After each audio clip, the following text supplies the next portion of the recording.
Good afternoon. I am Vanessa Thomas with the 12 o'clock news on the street 919 FM and online Facebook and YouTube. In the headlines, light vehicles permitted to use part of the priority bus route until further notice. Over 500 new COVID infection cases recorded for a second consecutive day. Minister tells the nation sorry for water and power shortages, admits that all of Trinidad and Tobago are suffering.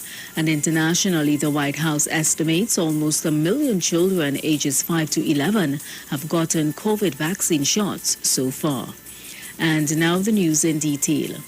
Light motor vehicles have been given the green light to use part of the priority bus route until further notice. The announcement was made by the Ministry of Works and Transport on Thursday.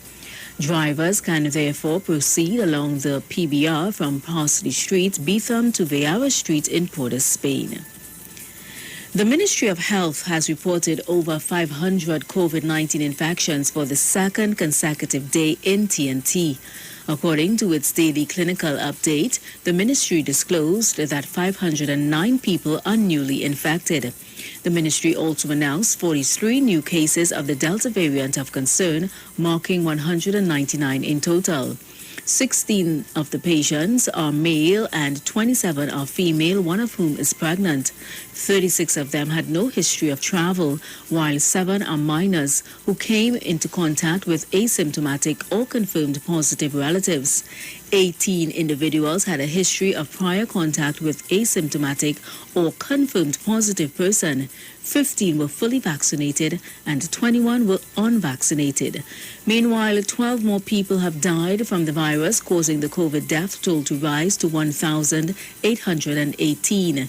They were 4 elderly males, 7 elderly females, and 1 middle-aged male. 7 of them had multiple pre-existing medical conditions, including diabetes, hypertension, cancer, arthritis, and heart disease. 3 had one comorbidity, hypertension, lung disease, cancer, and 2 had none. Public Utilities Minister Marvin Gonzalez has admitted that thousands of people in many parts of the country, including in his own constituency, are suffering over a lack of reliable water and electricity services, in some cases for months and even years. He is urging that the issue not be one that is politicized. Gonzalez made the call during the sitting of the House of Representatives on Wednesday after Tabaquite MP Anita Haynes highlighted the poor delivery of services, namely water and electricity, by Gonzalez's ministry and the need for this to be urgently addressed.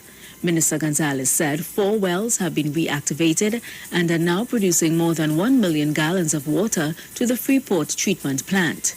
3 more wells in the Freeport well field will be brought back into production within the next month and anticipated to produce an additional 1 million gallons.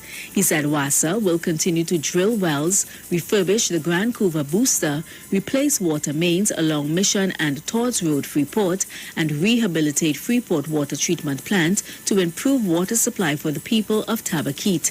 With respect to electricity, Gonzalez said TNTEC has advised him over the last 6 months that they have received 48 unplanned outages, and the main causes are as a result of vegetation, animal contact, vehicular accidents, and aged infrastructure in some regards. The minister said routine maintenance at several areas has resulted in a marked reduction in interruption of supply. The minister sincerely apologized to the citizens who may have been affected by some of the disruptions in water and electricity. Internationally, the White House estimated on Wednesday that nearly 1 million young children have gotten COVID-19 shots since the Pfizer-BioNTech vaccine was cleared for 5 to 11-year-olds last week, a figure that President Biden's top coronavirus advisor Jeff Zients described as a good start. He said officials estimate conservatively that 900,000 children have had their first shot. He said an additional 700,000 pediatric vaccination appointments appointments have been scheduled at pharmacies across the U.S. Mrs. Zian said America's goal clearly is to vaccinate as many children as possible.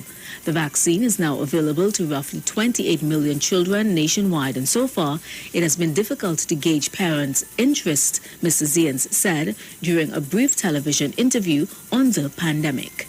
And that was the 12 o'clock news on the street, 919 FM, and online Facebook and YouTube. Recapping the headlines: light vehicles permitted to use part of the priority bus route until further notice.